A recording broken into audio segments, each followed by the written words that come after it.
Estás escuchando Tiros y Puñales, crónica de sucesos de Madrid, un podcast original del diario ABC. Todos tenemos días marcados en rojo en el calendario, fechas que esperamos con impaciencia, que nos provocan mariposas en el estómago cuando pensamos en el antes y el después que supondrán en nuestra vida.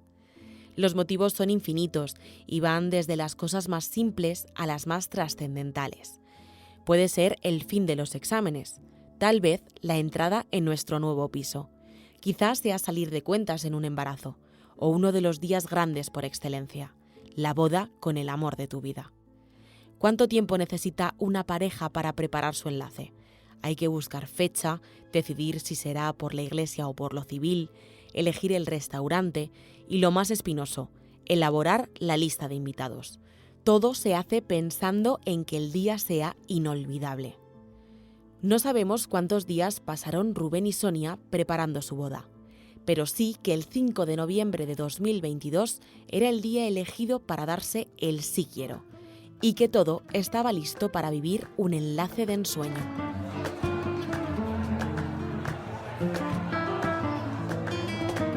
La celebración avanzaba según lo esperado.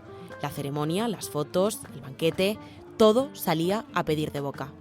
El Rancho, el gran restaurante de Torrejón de Ardoz en el que celebraron el convite, se convirtió en una improvisada discoteca y la fiesta siguió pasada la madrugada con centenares de invitados ocupando la pista de baile. Sin embargo, algo se empezó a torcer. La noche madrugada del 6 de noviembre de 2022, Micael da Silva, alias el Portugués, acude con sus 2 hijos menores y otros 2 sobrinos, aparentemente en un ambiente de fiesta. Acaban siendo expulsados, fuera hay una pelea de la que no hay imágenes, y en un momento dado, una vez que parece que las aguas se han calmado, Micael y su prole se montan en un coche, en un Toyota Corolla. Micael acelera y se lleva por delante a una quincena de personas. 4 mueren y 9 quedan heridas de diferente consideración. Emergencias, buenas noches. Hola, mira, te llamo de aquí de Torrejón de Ardoz. Te llamo porque hay una reyerta en donde... ¿En Salones el Rancho? Sí, yo no sé qué está pasando, pues toda la gente tirada por el suelo, corriendo por las carreteras. Hola, buena, por favor. Muchas ambulancias y muchos coches por aquí a la avenida Constitución en Torrejón de Ardoz, número 6. ¿Ha visto la estampida de un coche y se ha llevado a mucha gente? ¿Ha visto muertes y todo, por favor? Hay gente aquí desangrada entera. ¿Cuántos heridos hay, señor? Decenas. Hay mucha gente tirada en el suelo. Muchísimas. En el rancho de aquí de Torrejón había un atropellamiento, 7 o 8 personas. Vengan ustedes corriendo, que hay aquí una guerra. En el rancho, en una boda que se estaba celebrando. ¡Esto es una masacre! Hay gente con la cabeza abierta. ¡Están matando a gente! Emergencias. Necesitamos ayuda en la reacción de Torrejón, por favor. Se están matando, hay muchos heridos. Necesitamos ayuda, por favor.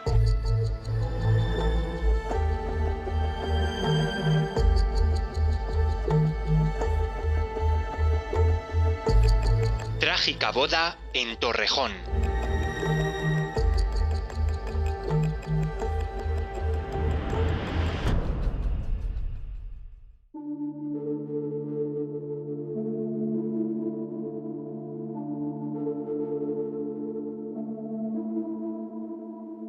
Esta historia no es una historia como las habituales en el True Crime, en la que conocemos a la víctima pero no al asesino. Aquí tenemos claro desde el minuto 1 quién es el hombre que provocó el fatal desenlace. Su nombre es Micael da Silva, aunque algunos le llaman Michael. Entre los suyos es más conocido como el Portugués. Es el marido de una prima del padre del novio. Micael pertenece a una rama de la familia que, si bien es un poco lejana, hay algunos parientes que le conocen, pero que consideran o catalogan un poco conflictiva. No digamos que está metido en asuntos turbios, pero que hay personas en ese ambiente que prefieren evitarlo, cuanto más lejos mejor. Soy Aitor Santos, periodista de sucesos, llevo aproximadamente una década cubriendo crímenes en Madrid, y este de la boda de Torrejón, sobre todo por la situación y la ejecución, es uno de los más dantescos que he cubierto en todo este tiempo. ¿Cómo es posible que una boda acabe en tragedia? Situémonos en las horas previas al siniestro, en torno a la medianoche. Pero lo cierto es que Micael acude al rancho, este local restaurante en Torrejón de Ardoz, con sus 2 hijos menores, con sus 2 sobrinos, con la fiesta ya empezada, es decir, cuando ya la gente está bailando, ha consumido alcohol, hay un ambiente de fiesta, jolgorio, y Micael aparece con un talante, o al menos así lo describen los testigos, un poco pasado de vueltas, como queriendo ser más protagonista de lo que le corresponde. Bueno, era un conocido de ellos, pero no conocido, es que no habían tratado nunca con él. Eran, pues sí, un conocido más, que se habían apuntado, ellos solos se habían apuntado. Yo lo desconocía. Este es Ramón Silva Barrul, es el padre de Sonia, la chica que se casaba. Aitor pudo charlar con él unos días después del atropello. Tiene cierta conexión familiar con Micael, pero tan lejana que dice casi no conocerle. Sin embargo, cuando apareció por la fiesta, ni él ni los demás pensaron en echarle. Si había acudido a felicitar a los novios, qué menos que invitarle una copa. Ahí empezaron los problemas. Empieza a meter la pata con varias personas dentro de la boda y los hijos también algunos. Incluso hasta una de las veces tiene una cosa conmigo, que le vi que tenía una botella de whisky abajo y le pregunté y me dijo que la dejara ahí. Y esa botella de whisky no tenía que estar ahí porque esa botella era de una botella más cara que la teníamos nosotros reservada pues, para otro tipo de personas. Y él la tenía. Y al decírselo me dijo que la dejara y yo, bueno, pues por temor también, porque no lo conocía de nada, yo digo, paso, no me importa. Y lo dejé. Pero sí que cogí y escondí unas cuantas botellas que tenía yo de las caras, las escondí. Y fui a donde mi consuegro, le dije que escondía unas botellas porque había un tío que yo no lo conocía, que se estaba bebiendo las botellas caras. Las familias de los novios, hartas de los modales, decidieron cortar por lo sano y echarlos de allí. Pero el asunto llegó a las manos. Sí que es verdad que el padre del novio en el juicio declarará que uno de los sobrinos le llega a soltar un puñetazo que le hace sangre en la cara y que puede ser el detonante de que esa, en principio, conato de reyerta acabe llegando a una pelea de mayor consideración. Es verdad que no hay imágenes de ninguna cámara de seguridad que captan el momento de la pelea en el exterior, pero en base un poco a los testigos, volvemos a ese puñetazo del sobrino que lanzaría al padre del novio y a partir de ahí se produce una serie de agresiones. Al final, cuando te están echando de un convite, está claro que de forma amistosa no fue. Por la parte de Micael se va a decir que les sacaron armas blancas y que les amenazaron con ellas, y por la parte de los familiares de los novios se dice que uno de los sobrinos también llega a sacar un arma blanca. Lo cierto es que este enfrentamiento fue un desencuentro con amenazas, un calentón que se fue de madre, una bronca que traería cola. Podría haber quedado ahí, pero no fue así. Al filo de las 2:30 de la madrugada, un minuto más, un minuto menos, Micael y sus hijos y sobrinos se retiran al fondo de la calle Jaén. Es un fondo de saco que acaba junto a las vías del tren. Se suben al Toyota Corolla gris. Es verdad que, como todo sucede muy rápido, sí que parece que hay una serie de personas que, si no les persiguen, se quedan a una distancia increpándoles, y es ahí cuando Micael acelera y acaba recorriendo toda esa calle de Jaén llevándose a varias personas por delante. Si os fijáis en el coche, queda absolutamente reventado. Pierde el parachoques, pierde también el radiador delantero, la luna queda reventada. Ese arremetió contra el corro, dándole igual lo que hubiera. Si hubiera bebés, niños, grandes, más viejos, que bueno... que ha atropellado a viejos que no tenían nada que ver, una mujer mayor que era la abuela. Yo lo que la vi, pues llorando ya, todo, es que eso fue una pesadilla. Eso, pues todo el mundo llorando, todo el mundo, pues imagínate. Hola, emergencia. Sí. Por favor, necesito ambulancia para Torrejón de Ardoz, calle de Jaén. Es un salón de bodas que no sé cómo se llama ahora mismo, por favor. Nos han atropellado y se han dado a la fuga. Vengan rápido, una ambulancia, muchas ambulancias, por favor. 4 personas, entre ellas un menor de edad, murieron en el atropello. Casi una decena resultaron heridas. Micael y los suyos huyeron, pero unas horas más tarde fueron detenidos. El coche queda absolutamente devastado. Yo todavía no me lo explico cómo fueron capaces de conducir desde Torrejón a la urbanización del Quiñón, en Seseña, y es aquí, en Seseña, donde la Guardia Civil detecta un coche en un descampado que está haciendo una conducción temeraria, algunos derrapes. Cuando se acercan a ese vehículo, observan cómo varios individuos salen del mismo y echan a correr. 3 son interceptados en ese momento. Estamos hablando de Micael y sus hijos, y son detenidos en el momento. Un cuarto, el sobrino, será detenido ya en su casa, en la misma urbanización del Quiñón. Y en ese momento no se sabía, o por lo menos no se tenía constancia, de que había otro sobrino más que también es, en este caso, no detenido en un primer momento, digamos que es identificado y llamado a declarar. Hasta aquí el relato de lo ocurrido aquella noche. Los datos y los testimonios de los testigos parecen apuntar a un crimen intencionado. Pero como en todo caso, no basta con lo que se cuenta o lo que se piensa. Hay que sustentar las sospechas y convertirlas en certezas. Nosotros vamos con la mente en blanco. Nosotros no vamos sabiendo o conociendo, no vamos ya con un prejuicio de que si esto ha sido intencionado o intencionado. Lo que vemos ahí un escenario de un hecho y a partir de ahí lo que empezamos es a buscar toda la información que hay. Soy Fernando Argote Cardeñosa, soy el comisario jefe de la Policía Judicial de Tráfico de la Policía Municipal de Madrid. El comisario y su equipo acuden a la escena 2 semanas después del siniestro, a petición de la Brigada Provincial de Policía Judicial de la Policía Nacional. Su misión es clara: determinar qué y cómo había sucedido aquella madrugada trágica. Lo que hacemos es una especie de moviola, ir hacia atrás para saber cómo ha sido, qué ha influido y sobre todo poner lo que yo siempre he dicho. Nosotros lo que hacemos es poner hechos para que luego el fiscal y el juez pongan el derecho. Hay que decir que en las primeras horas todo es muy confuso. Estamos hablando de que hay una 30 de llamadas a los servicios de emergencia. La mayoría hablan de un atropello masivo, pero también hay algunas que se refieren a una reyerta y a otras incluso, las menos, que hablan de un tiroteo. Hay tiroteos en la Avenida de la Constitución. ¿Pero 6. en Madrid capital o dónde? En Torrejón, en el Salón del Rancho de Torrejón. ¿En el Salón del Rancho? Sí. ¿Hay tiros? Sí, porque hay tiros. tiros. ¿Hay heridos? Pues no lo sé, la verdad. ¿Y quiénes están disparando? Pues no lo sé, la verdad. Estamos aquí escondidos. Hace una boda. En este caso hay que decir que muchas de las personas que llaman no están fuera, les pilla dentro del restaurante y cuando salen observan una escena prácticamente de guerra. Estamos hablando de objetos de las personas tiradas, muchas personas tiradas por el suelo, gente ya fallecida. El propio Micael pierde la gorra y una de las zapatillas. Entonces, claro, hay tal grado de confusión que en un primer momento se achaca o se cree que podría haber sido una guerra entre clanes.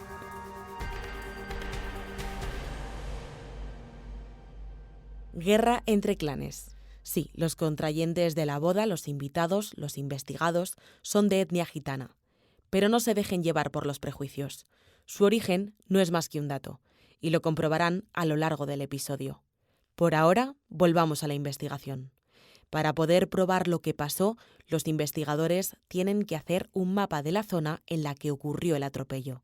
Y las mejores imágenes se consiguen desde el cielo. Todo lo que es el escenario del accidente, todo lo que es, en este caso, era la calle Jaén y la avenida Constitución de Torrejón de Ardoz, hacemos un vuelo con los drones del recorrido que hace, en este caso, el vehículo y el escenario.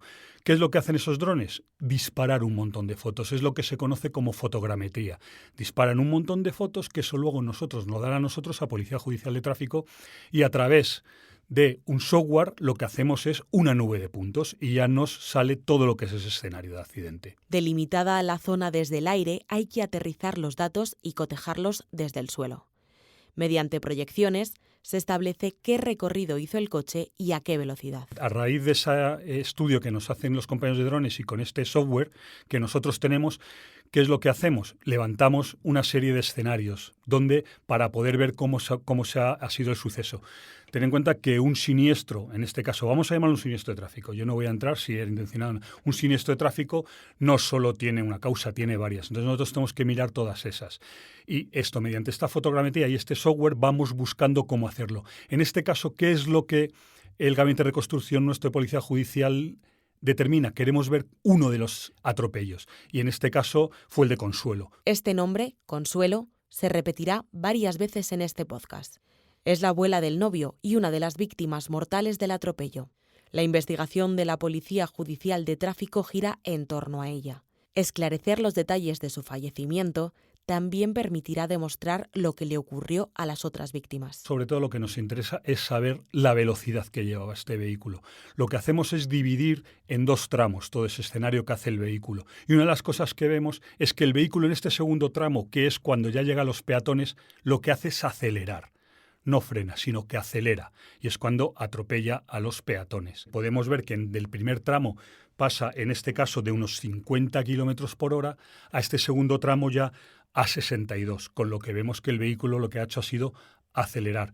Luego atropella a Consuelo, efectivamente, hace un cambio de dirección a la izquierda y es cuando se va. Aparecen muchos restos por toda la zona y por todo el lugar donde huye el vehículo. Ten en cuenta que el vehículo al final aparece en un pueblo de Toledo. 60 kilómetros por hora no suena exagerado, pero hablamos de un atropello. Mira, a partir de 50 kilómetros por hora hay ya un 40% de que se produzcan lesiones compatibles que sean mortales. Y ya a partir de 60 pasamos al 70% de que las lesiones sean mortales. Hay que tener en cuenta que un vehículo, un turismo, es un artefacto que pesa casi o más de 1,5 toneladas y en movimiento causa mucho daño. Una vez que juntan todos estos trabajos previos, se pone en conocimiento del juez y el juez acaba llevándole al juicio acusado de 4 delitos de homicidio y 9 de tentativa. Son las personas heridas.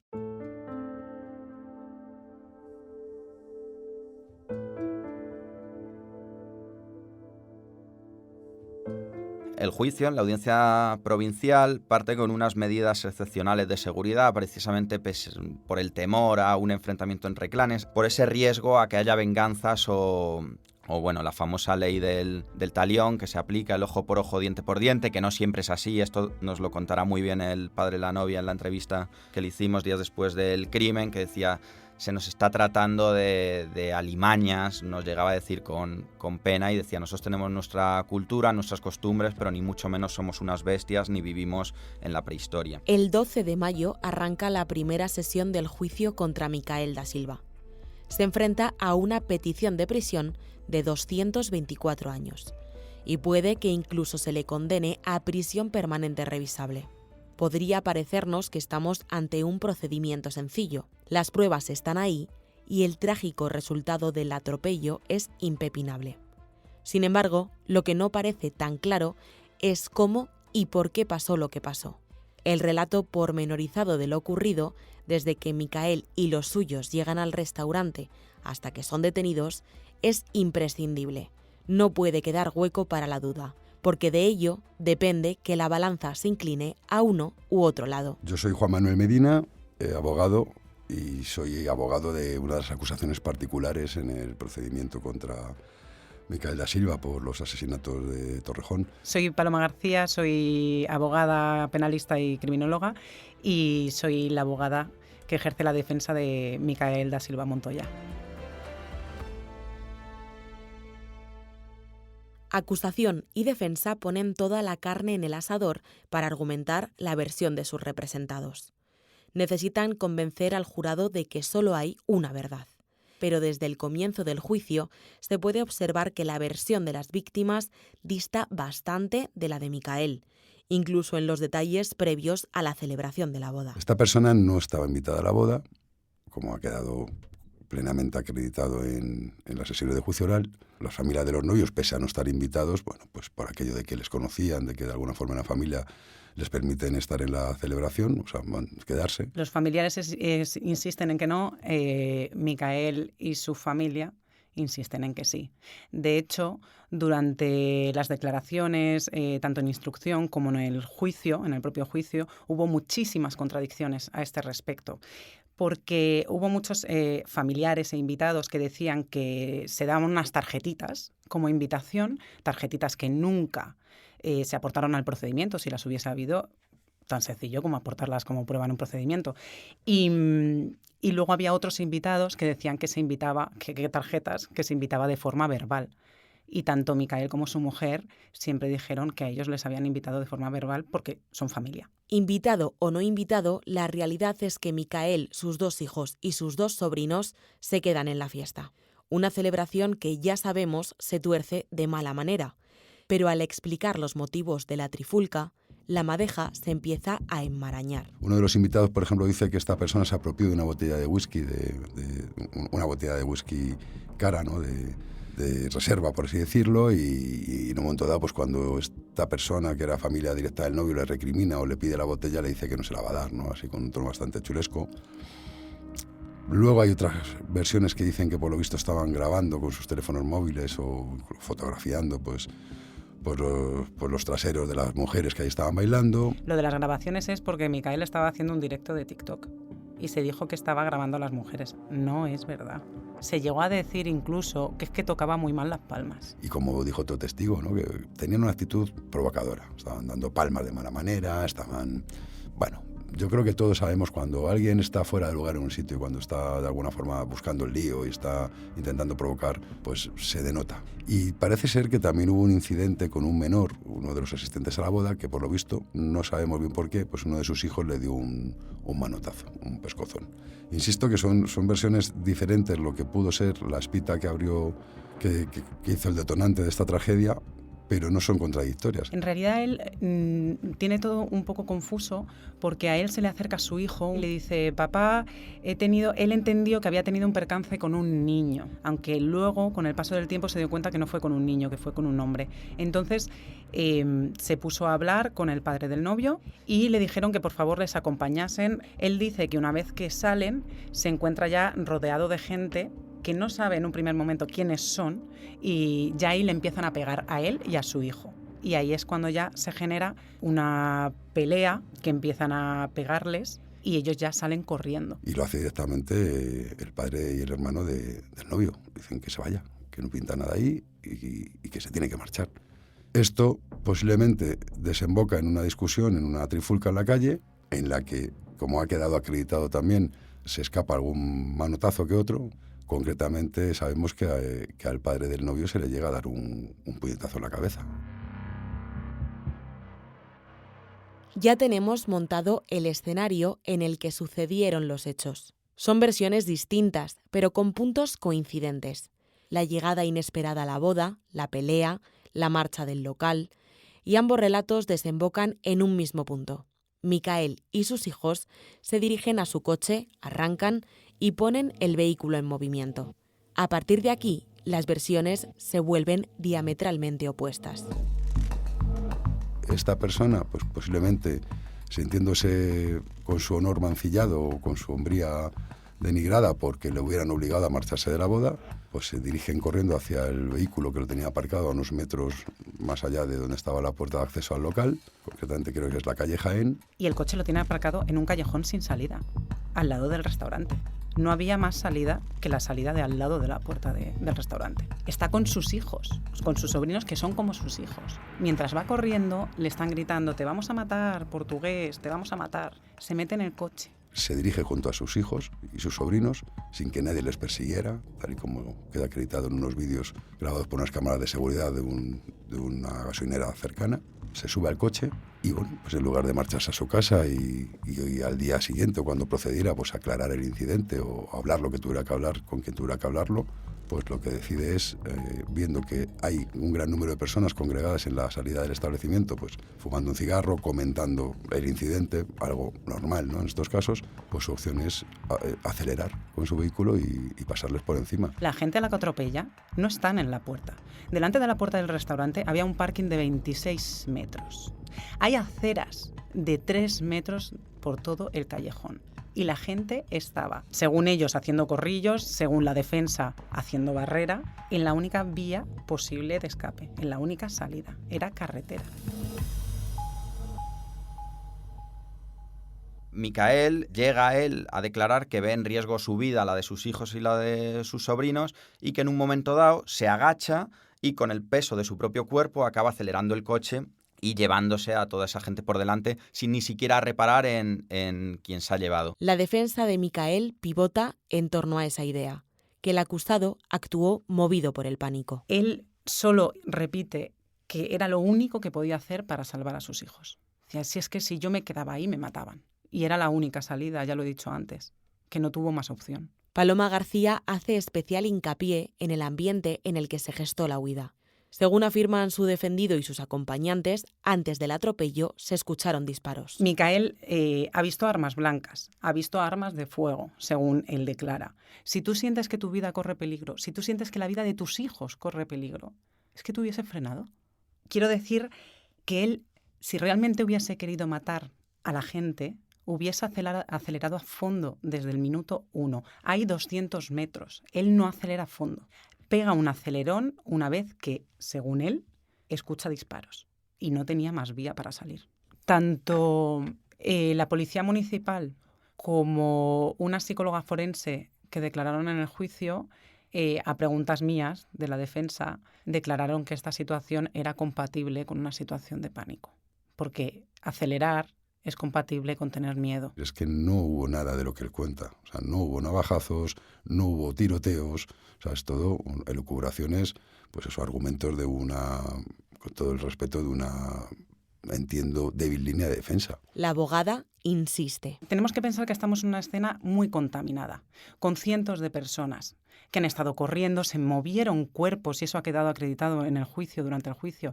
También estamos hablando de unos casquillos o unas balas en un escenario que no se buscó, porque así además lo declararon algunos de los policías de la inspección ocular, no se buscó hasta el final del callejón. Además, en uno de los laterales había una nave que no se inspeccionó. Entonces, no siempre se tienen por qué encontrar los casquillos. Puede ser también que, bueno, se pueden haber recogido. Estamos hablando de que esto se produce a las 2:30 de la madrugada.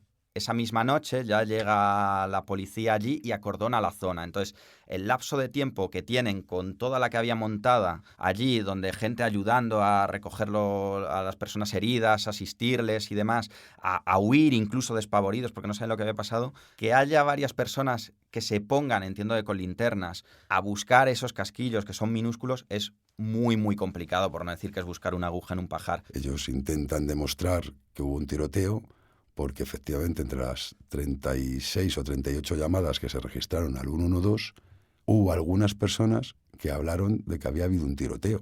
No apareció absolutamente ningún vestigio de arma de fuego. No me refiero ya a las armas en sí, que por supuesto no aparecieron nunca. No aparecieron proyectiles, no aparecieron casquillos, no aparecieron impactos en ningún sitio. No aparecieron testigos que dijeran, oye, yo he visto en un momento dado a alguien sacar un arma, empuñar un arma o disparar un arma.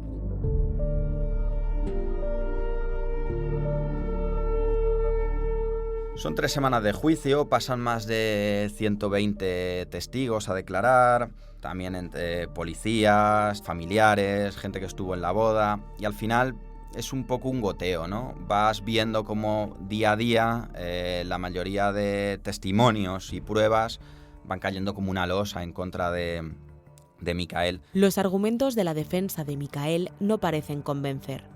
Juanma Medina recalca la gran cantidad de gente que contempló la tragedia y que sus versiones coinciden. Porque hay multitud de testigos.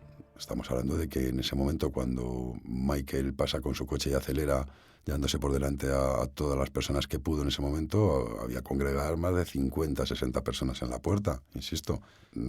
Gente que había salido pues para ver qué había pasado, pues para comentar, entre ellos pues una señora de 60 y tantos años, que era una de las víctimas mortales, que era la abuela del novio, otro señor también de avanzada edad, don Juan Manuel, conocido como el tío José, que era también un señor mayor, un chaval de 16 años que era el hijo de mis clientes. Tenemos una policía, yo siempre lo digo, que trabaja excepcionalmente bien. Yo siempre presumo de que en España tenemos una de las mejores policías del mundo.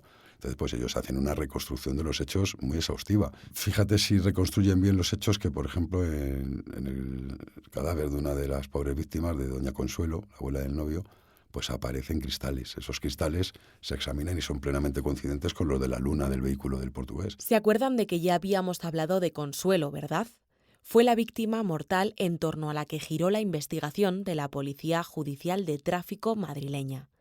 Los detalles sobre cómo se produjo su arrollamiento fueron estudiados al milímetro por los agentes, pero una de las conclusiones que incluyeron en su informe no convence a la defensa de Micael. En la simulación del atropello se hizo una simulación sobre todo de la señora mayor de la fallecida, de Consuelo, y se decía que se la arrastró durante no sé cuántos metros debajo del vehículo. Pero es que resulta que debajo del vehículo no se encontraron vestigios, no había restos de la señora.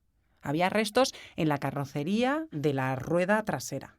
Y ellos dedujeron que porque ese resto en la carrocería de la rueda trasera estaba ahí, tenía que haber sido necesariamente arrastrada por debajo. Sin embargo, para explicar esta aparente contradicción, el comisario Argote tiene un argumento tan sencillo como terrible. Efectivamente aparecieron restos de ropa de Consuelo en lo que es el paso de ruedas de la rueda trasera derecha, que es muy difícil que algo que caiga del cielo se quede ahí pegado. ¿Y por qué no aparecieron más? Pues porque lo que antes te he dicho, es que el coche apareció en Seseña. Tú fíjate el coche desde Torrejón a Seseña, si no ha ido por ahí soltando evidencias y restos. Pues posiblemente haya restos de, seguramente más de, no solo de Consuelo, sino de los 3 atropellados más, pues quedarán esparcidas en todo este trayecto que hace de huida al vehículo. La radiografía del atropello de Consuelo es crucial, porque también arroja luz sobre un detalle que en un primer momento, tras la detención de Micael y su familia, causó bastante confusión. Y es que el interior del coche apareció con el suelo cubierto de dinero. Cuando el vehículo atropella a Consuelo, posiblemente ya lleva la luna fracturada. A Consuelo, con la violencia del impacto, es lo que se conoce dentro de los atropellos como que le hace un salto mortal. La eleva mucho por encima del vehículo, Consuelo cae de cabeza contra ese parabrisas y, como lleva fracturada, posiblemente llega a introducir parte de su cuerpo en el parabrisas. Luego sale despedida. Y es verdad que ella llevaba dinero en el sujetador. Y posiblemente ese dinero sea de Consuelo, que aparece efectivamente en las alfombrillas del vehículo. La manzana es pues una costumbre que tienen las bodas gitanas, ¿no? En la que los invitados hacen como una aportación económica, cada uno pues en función de sus posibilidades, y se hace una colecta, ¿no? Bueno, pues como se hace también en otro tipo de bodas, en el que bueno, pues se sortea un trozo de corbata, este tipo de tradiciones en las que se va metiendo en una bolsa pues un dinero que los invitados aportan. Lo que sí te puedo asegurar es que en el coche que conducía el acusado, en el momento de su detención, había unos 3.900 y pico euros, y ese dinero estaba esparcido en el suelo del vehículo. ¿De dónde proviene ese dinero?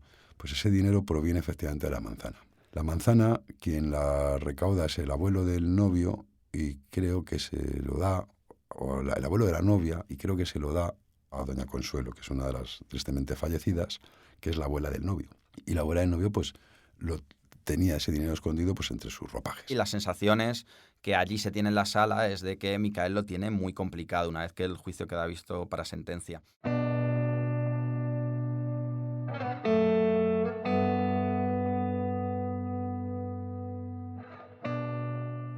Tras semanas de declaraciones, el juicio queda visto para sentencia. El jurado popular no tarda más de 24 horas en emitir su veredicto. Micael da Silva es culpable de 4 asesinatos con dolo eventual y de haber tratado de matar a otras 9, los heridos. Y si se están preguntando qué es eso del dolo eventual, acudimos de nuevo al comisario Argote. Tú imagínate en esta sala que aquí estamos 5 personas, ¿vale? Yo mi intención es, quiero acabar contigo y dejo aquí un maletín con un explosivo y estalla.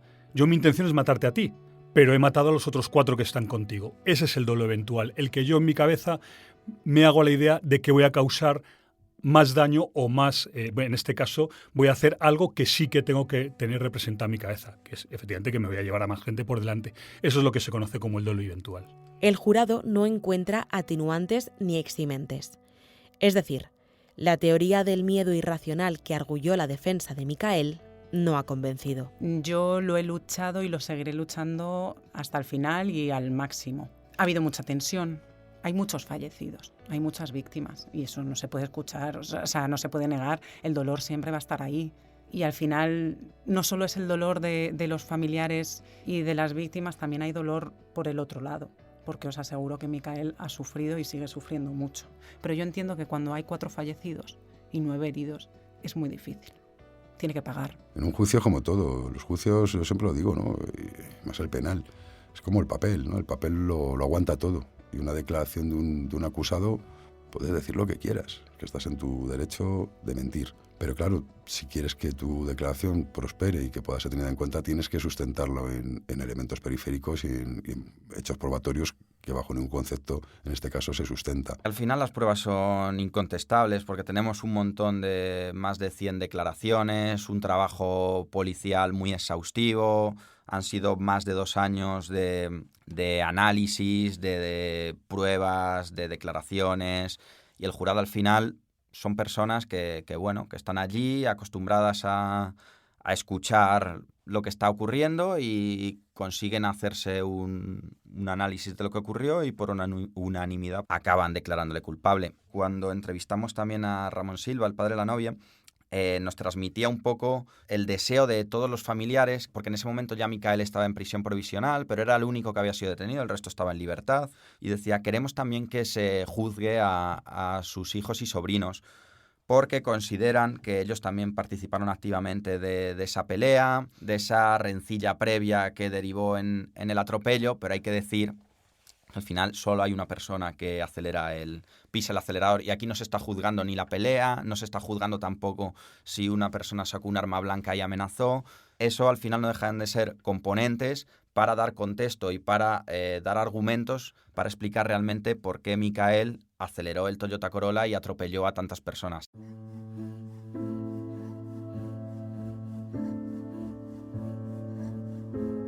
Aunque este juicio ya tiene un veredicto, todavía hay posibilidad de recurso. Y a pesar de las pruebas, de los testimonios de los testigos, del informe de la policía, la abogada de Micael sigue dispuesta a dar la cara por él. Porque le creo.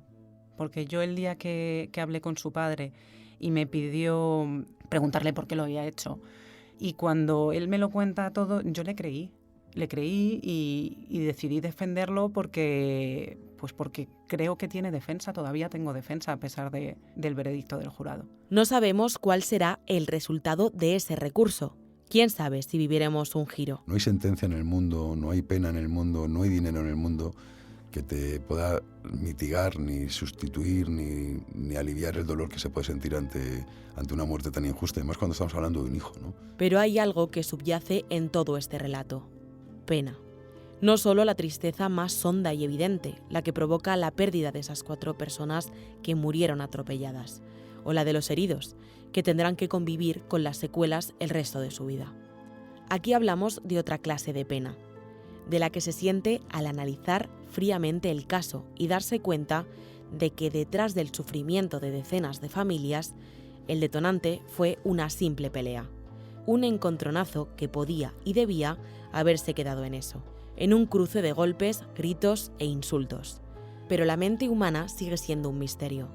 Tiene demasiados recovecos que no somos capaces de iluminar, mecanismos que no entendemos bien y resortes que nos llevan a actuar de maneras que no comprendemos, y que en la noche del 6 de noviembre hicieron que el día más feliz de una pareja y sus familias se convirtiera en el más oscuro y doloroso.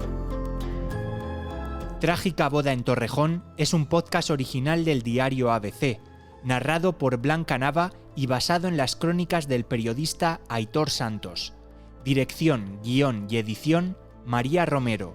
Diseño gráfico, Rodrigo Parrado. Grabaciones, Íñigo Martín Ciordia. Si te ha gustado este episodio, compártelo en redes sociales y recomiéndaselo a tus amigos. Y sobre todo, gracias por escuchar.